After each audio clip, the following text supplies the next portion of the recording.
Oi, gente, tudo bom? Eu sou o professor Henrique Nelson, esse é o meu sinal, e nós vamos começar a nossa aula de História, nós vamos discutir o primeiro reinado. Estou acompanhado de Laisa, nossa intérprete de Libras, e como eu sempre digo, faz um trabalho muito importante para que as nossas aulas possam chegar a todos e todas, tá?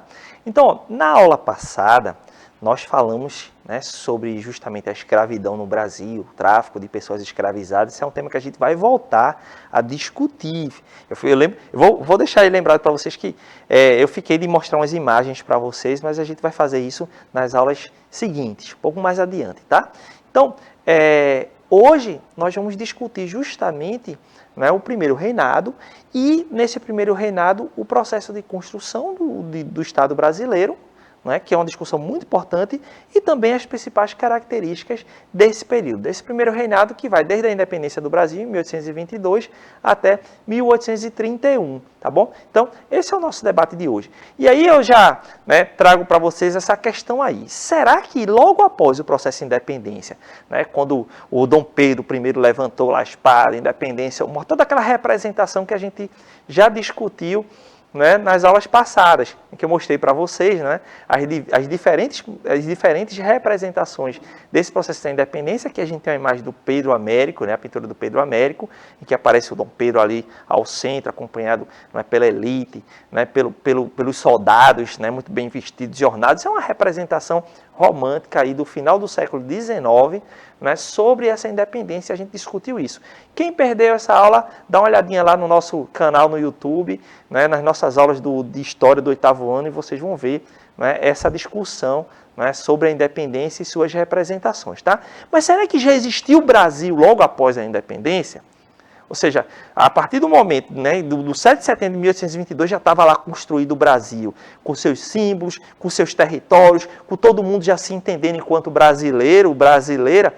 Não, Eu acho que essa é justamente uma questão importante, porque, olha, após o processo de independência, o que nós vamos ter é uma construção da ideia de um Brasil, definição de territórios, construção de símbolos, convencimento das populações e dos grupos dirigentes sobre o que é ser brasileiro, aceitar um governo central. Todas essas questões precisavam ser construídas, inclusive uma legislação para o Brasil. Qual é a lei que vai reger o país? Especialmente quando eu falo de Constituição, tá? Então, é importante a gente entender que vai haver todo um processo de construção do Estado brasileiro, do Brasil, nos anos seguintes. E eu diria mais, esse processo ele vai caminhar bem mais adiante. Acho que vocês estão ligados aí numa novela que está passando, que fala sobre o segundo reinado, o Dom Pedro II. Eu não vou discutir ainda, não. Quando chegar lá, eu vou pegar o tema para a gente discutir melhor. Mas naquele período, o Brasil ainda está sendo construído, tá certo? No segundo reinado, que começa em 1840, ainda está se desenhando esse Brasil. E a gente precisa entender que caminhos foram esses até que nós tivéssemos o Estado brasileiro de forma mais consolidada. E é isso que a gente vai, primeiro, começar a andar. Então, olha, devo dizer aqui que, inicialmente, em territórios como Pará, o Maranhão, Piauí, Ceará, Bahia e Cisplatina, olha, essa questão da Cisplatina é o atual território do Uruguai, tá? Depois eu vou falar um pouco sobre isso, tá? Mas esses territórios, a independência demorou a chegar, afinal de contas, as tropas portuguesas permaneceram leais à coroa portuguesa, ou seja, não aceitaram a independência. O caso da Bahia mesmo, a independência só foi realmente consolidada um ano depois, em 1823. Isso quer dizer que o Dom Pedro, ele com a ajuda dos ingleses, de tropas pagas inglesas, acabaram se lançando sobre esses territórios, atacando esses territórios, encurralando as tropas portuguesas até elas se renderem, para enfim consolidar a independência desses territórios, tá bom? E aí, especialmente o caso da Bahia, onde eu quero falar sobre essa figura aqui interessantíssima da nossa história. Já ouviram falar sobre Maria Quitéria? Maria Quitéria, gente. Então, ela era, como eu coloco aqui, ela nasceu em Feira de Santana, na Bahia, e foi destaque nas lutas pela independência. E acabou sendo reconhecida e recebida pelo rei, onde ganhou uma condecoração. Gente, a Maria Quitéria era filha de um proprietário de terra, tá certo? Ela queria lutar participar das lutas da independência, na verdade, como um símbolo mesmo das mulheres, né, que queriam mais independência, que lutavam pelos seus direitos, enfim. E aí, a Maria Quitéria, como seu pai não deixou ela lutar, ela se vestiu, né, como homem e ingressou nas tropas, nas milícias, né, nas companhias que não eram regulares. O Brasil não tinha um exército naquele tempo e lutou na independência, mas já foi descoberta. E aí, como ela tinha se destacado, né, acabaram deixando que ela participasse mesmo das guerras. E é uma coisa interessante que quando, de fato, se reconheceu o papel dela, ela, né, adicionou uma saia ao uniforme. E como eu já tinha falado antes, né, ela fez um trabalho, né, tão bacana, ela foi, né, demonstrou tanta bravura que foi recebida pelo próprio imperador Dom Pedro I e recebeu medalha por conta disso, né? Então, a Maria Quitéria é um desses símbolos das mulheres que não aceitaram se submeter àquela sociedade naquele período que controlava as mulheres, onde os pais definiam com quem elas deveriam casar, faziam acordos, né, através delas. Então, ela acabou indo à luta, né, e a causa da independência acabou sendo realmente, né, um ponto para que ela pudesse, né, lutar pela sua independência, pela sua liberdade. Então, temos duas independências aí, dois processos de liberdade, né? O processo de independência do Brasil na Bahia e da Maria Quitéria enquanto uma mulher lutando ali naquela sociedade do século XIX, tá? Bom, gente, outra coisa que eu quero destacar aqui para vocês é a bandeira. Vocês já devem ter visto as pessoas que em alguma manifestação ou num jogo da seleção brasileira se enrola na bandeira, né? Ou a própria importância que se dá a bandeira enquanto um símbolo nacional. De fato, é um dos maiores símbolos, as bandeiras dos países, dos estados, das cidades, enfim, as bandeiras são um símbolo muito importante, constituem, não é? Que representa a sociedade, que representa o Estado, que representa uma história. Porém, esses símbolos, eles também possuem uma história. É importante dizer que, não é, uma bandeira não é o país concretamente, é uma representação e que precisa ser discutida. É importante, inclusive, aí eu vou dar a minha opinião enquanto professor, eu penso que ser nacionalista é valorizar o seu povo, né? Amar o seu povo, é querer o bem-estar do seu povo, que ele se alimente bem, que ele viva bem, more bem, né? E não estar simplesmente enrolado numa bandeira, tá certo? A bandeira é um símbolo que a gente valoriza, mas o nacionalista é aquele que valoriza o seu povo e também respeita o direito dos outros povos, tá bom? O recado está dado aí. E aí, vamos pensar aqui a nossa bandeira. Vou mostrar aqui a bandeira, eu vou pedir só um destaque para ela aqui, tá certo? Então, vamos destacar a imagem da bandeira, pronto. Essa pintura, bandeira ela foi pintada pelo Jean-Baptiste Debré, que é um artista que a gente utiliza muito em nossas aulas. Eu peço só desculpa a vocês, ficou colado ali o Jean, tá bom? Mas enfim, acontece. Então vamos analisar essa bandeira. Então, ó, ela lembra um pouco a bandeira atual, mas essa foi a primeira bandeira do Brasil, foi a bandeira imperial. E aí o que a gente pode destacar dela? Primeiro, a simbologia, né? As cores dessa bandeira. O verde, ele foi pintado como uma representação da cor da família portuguesa, que era a família de Bragança, a qual o Dom Pedro I fazia parte, que era a família real portuguesa. O amarelo, ela representa a dinastia dos Habsburgos, da imperatriz Dona Leopoldina, né? Então, dos Habsburgos do ramo francês, dos Bourbons. E nós temos aí também, ó, os ramos de café e tabaco, que eram, né, frutos das maiores riquezas que o Brasil produzia naquele período, né? O café, que é inclusive um produto que estava sendo, né, iniciado ali no sudeste do Brasil, e o tabaco, que era muito importante para o tráfico de pessoas escravizadas, tá certo? Então, acabava rendendo bastante, né, para o Estado brasileiro naquele período. E aí, a gente deve destacar ainda a Cruz da Ordem de Cristo, aí ao centro, que sempre teve atrelada ao Estado português, como uma permissão, né, da Igreja Católica do Estado português expandir a fé católica pelo mundo. E, por fim, a coroa, símbolo da monarquia. Gente, por que eu estou destacando isso? Hoje, a nossa bandeira, ela tem a mesma base, né? Acrescentou o círculo azul, as estrelas. E o que é mais interessante para a gente, ela foi ressignificada.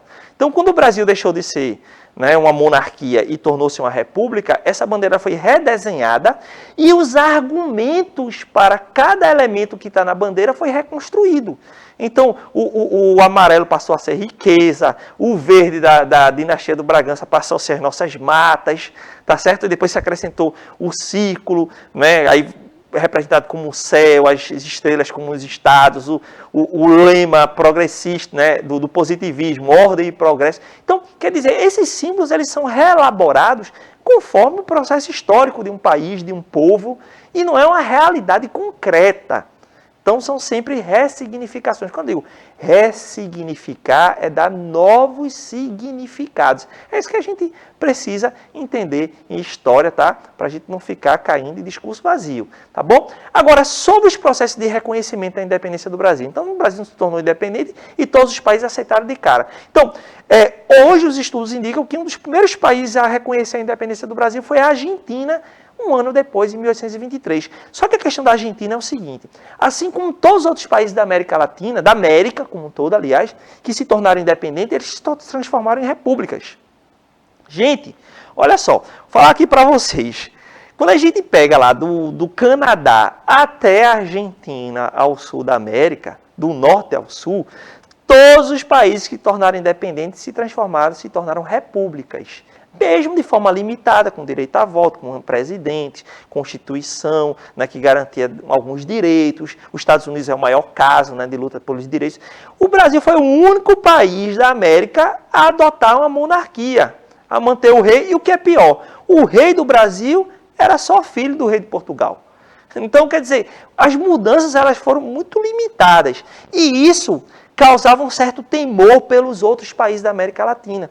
Eles ficaram meio desconfiados, né, de que o Brasil poderia, né, promover uma política de imperialista, de tentar dominar outros territórios, ou até representar os interesses europeus na América e talvez até recolonizar territórios. Então, isso era um temor, mesmo assim a Argentina reconheceu a independência do Brasil. Bom, além da Argentina, chama a atenção para os Estados Unidos, que foi também um dos primeiros países a reconhecer a independência do Brasil em 1824. No caso dos Estados Unidos, o interesse dos Estados Unidos era o seguinte: desde sua independência, os norte-americanos, buscavam diminuir a presença e a influência europeia na América e aumentar a sua.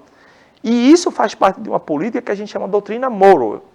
Então, essa doutrina, ela dizia a América para os americanos, mas para os americanos do norte, né? Consolidar aquilo que os Estados Unidos têm hoje, que é o maior controle sobre todo o continente americano.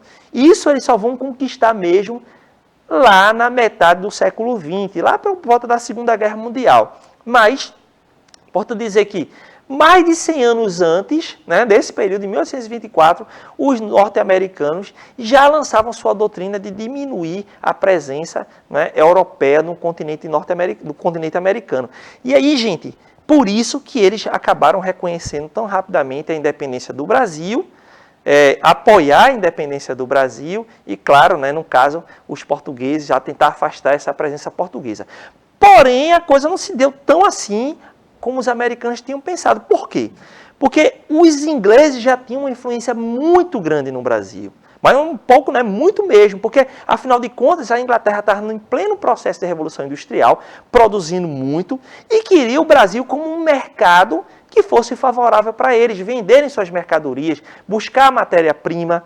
Então, o que os ingleses exigiram, basicamente, foi o seguinte: olha, a gente reconhece a independência, a gente até faz a negociação com Portugal, só que vocês precisam garantir para a gente que a gente vai manter as mesmas condições de negócio que o Dom João VI havia garantido quando veio para o Brasil, né, fugido da Europa, toda aquela coisa da mudança da família real, que a gente já estudou, tá certo?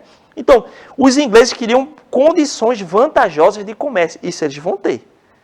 Então, vender seus produtos, né, no mercado brasileiro, ter acesso aos portos, enfim, e a matéria-prima. Então, essa foi a condição para que os ingleses reconhecessem a independência do Brasil, que de fato aconteceu. Agora, com os portugueses, a situação foi um pouco diferente. Afinal de contas, Portugal não ia abrir mão dos seus territórios, seu território tão facilmente, né? Então, desse modo, os portugueses acabaram cobrando um valor bem alto para que essa independência fosse reconhecida. Então, temos aqui, ó, Portugal só reconheceu a independência do Brasil após o compromisso de pagar 2 milhões de libras. 2 milhões de libras, que foi acabou sendo emprestado pela Inglaterra. Então a Inglaterra está presente mais uma vez. E aí o Brasil já nasceu endividado. Então o problema é esse, né? Já começa endividado.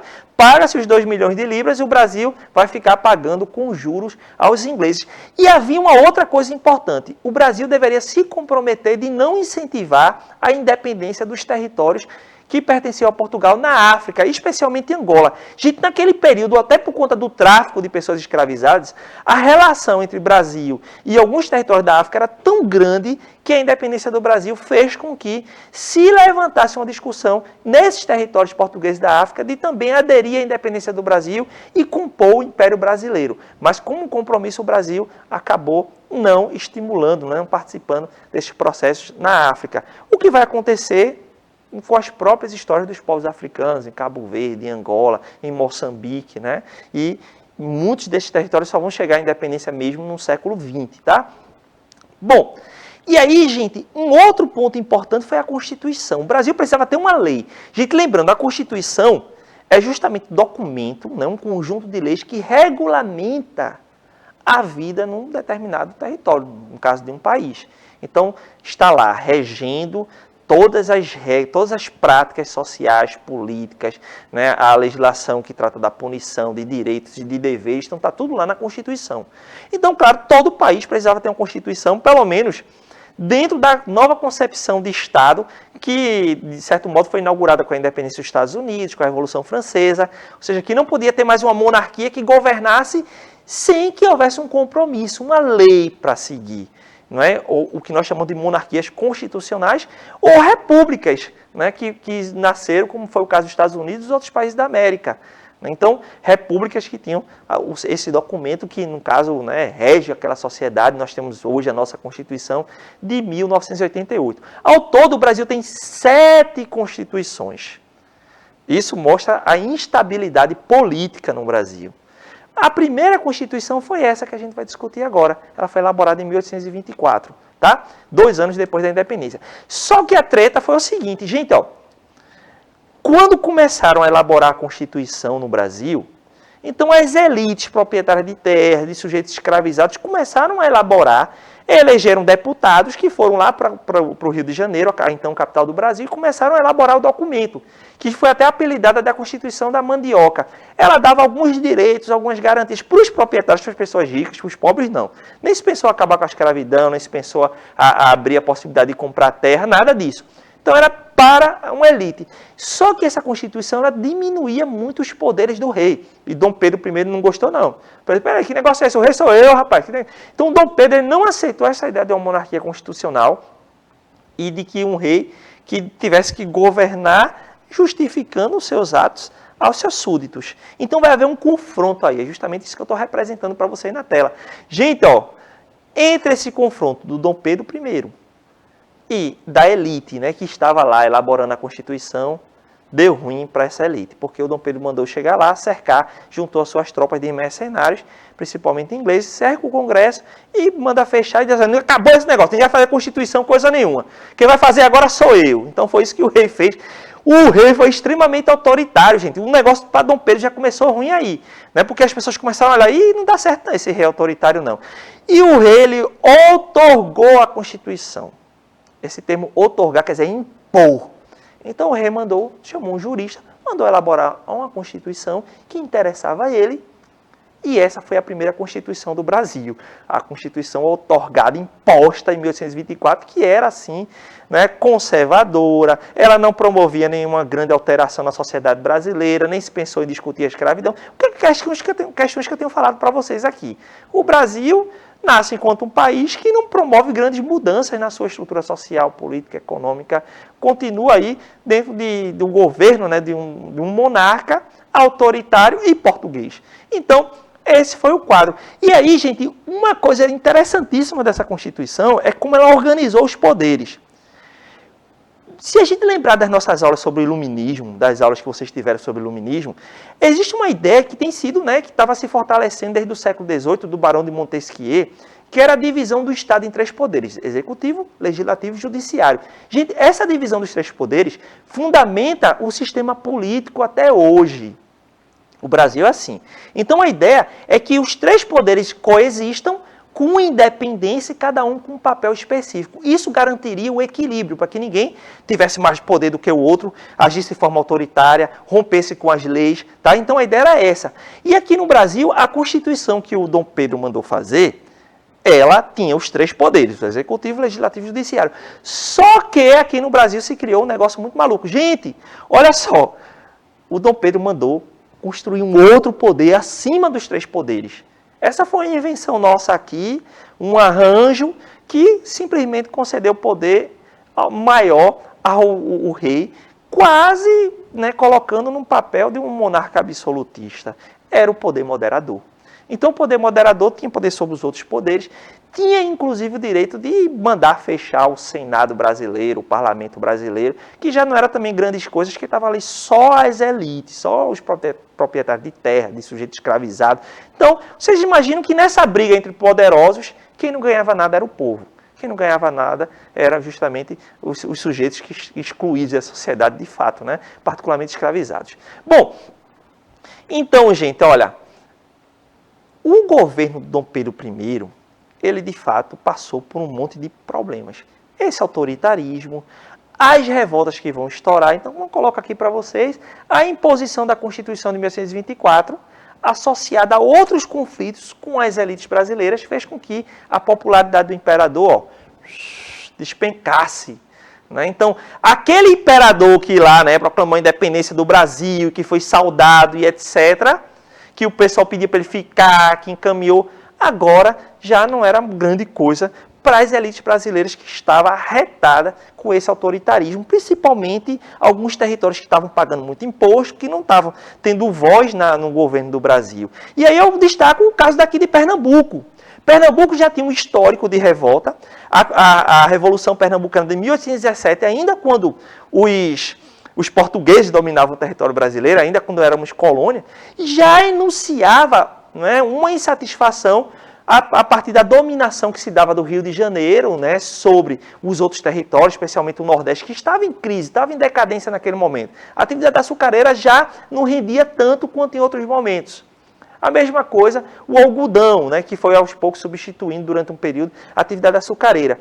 E aí eram impostos, era um cerceamento, limitação da liberdade dos jornais que criticavam Dom Pedro I, então ele mandava fechar o jornal, mandava caçar jornalista. Então a situação era realmente, né, muito insatisfatória para algumas províncias, e o caso de Pernambuco, que já tinha esse histórico de revolta, era um deles.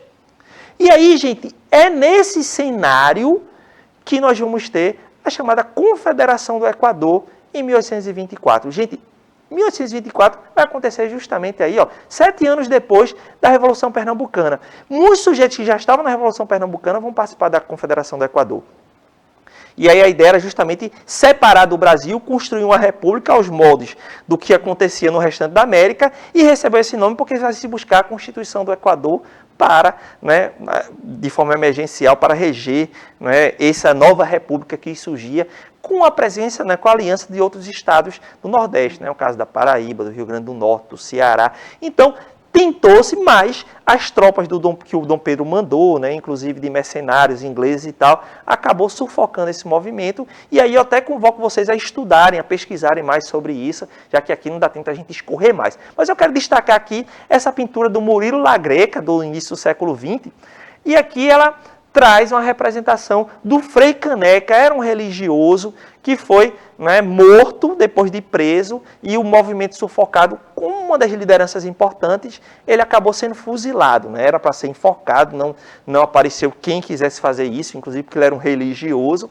e ele acabou sendo fuzilado, e o muro que o Frei Caneca foi fuzilado ainda está ali, conservadinho, junto do Forte das Cinco Pontas, lá no centro do Recife. Então, vocês podem passar lá, podem, né, pensar um pouco, conhecer mais sobre essa história. Então, pesquisem. Uma outra revolta que acabou prejudicando ainda mais a imagem do Dom Pedro I, que teve culpa, foi a revolta que aconteceu na província cisplatina.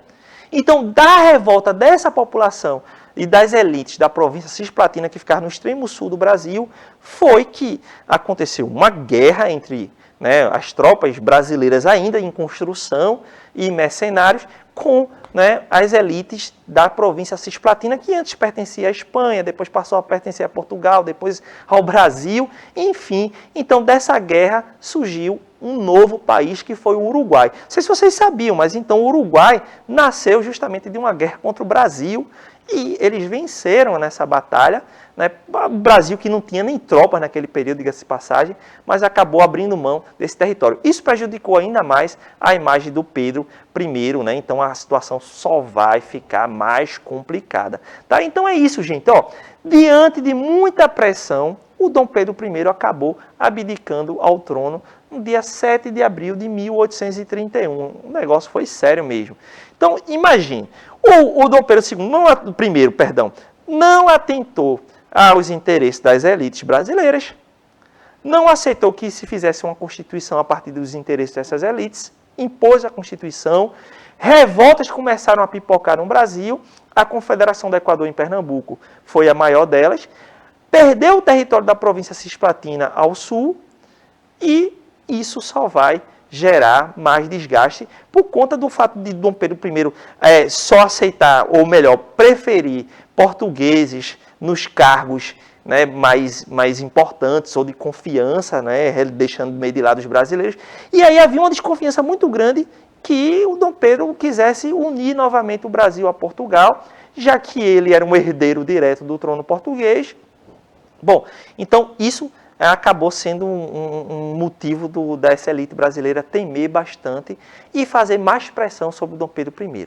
O resultado disso é que, de fato, ele acaba deixando o poder.